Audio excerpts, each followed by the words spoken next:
ప్రస్తుతం ప్రభాస్ లైనప్ చాలా పెద్దగానే ఉంది. ఆయన నటించాల్సిన సినిమాల్లో 'కల్కి' కూడా ఉంది.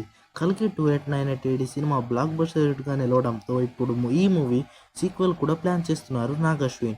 ప్రస్తుతం స్క్రిప్ట్ పనుల్లో ఆయన బిజీగా ఉండగా 'కల్కి 2898' చిత్రానికి సీక్వెల్ షూటింగ్ మే మధ్యలో ప్రారంభించినట్లు టాక్ నడుస్తుంది. రీసెంట్‌గా అమితాబ్ బచ్చన్ కూడా 'కౌన్ బనేగా కరోడ్‌పతి' పూర్తి చేసిన తర్వాత 'కల్కి 2' షూటింగ్లో పాల్గొంటానని తెలియజేశారు.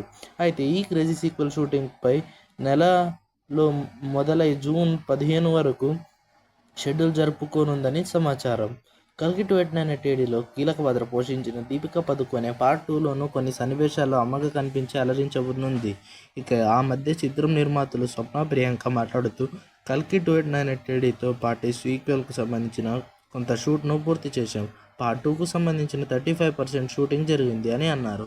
అంటే మిగతా పార్ట్ ఈ ఏడాది పూర్తి చేసే అవకాశం. కాగా 'కల్కి' సినిమాలో సుమతి దీపికా పడుకొనెని అపహరిస్తారు. దీంతో ఆమె కాపాడడానికి అశ్వత్థామ, భైరవ అయిన కర్ణ, ప్రభాస్ బరిలోకి దిగుతారు. ఇప్పుడు సీక్వెన్స్ ఎలా ఉంటుందా అని అందరిలో అనేక ఆలోచనలు వస్తున్నాయి. కమాండర్ యాస్కిన్ పాత్ర పోషించిన కమల్ హాసన్ సెకండ్ పార్ట్లో ప్రేక్షకులకు మరింత ఎంటర్టైన్ అందించడం ఖాయమంటున్నారు. ఈ సినిమాలో బాలీవుడ్ అమితాబ్ బచ్చన్ అశ్వత్థామ పాత్రను పోషించగా సీక్వెల్లోనూ ఆయన పాత్ర మరింత పవర్ఫుల్గా ఉంటుందని తెలిసింది.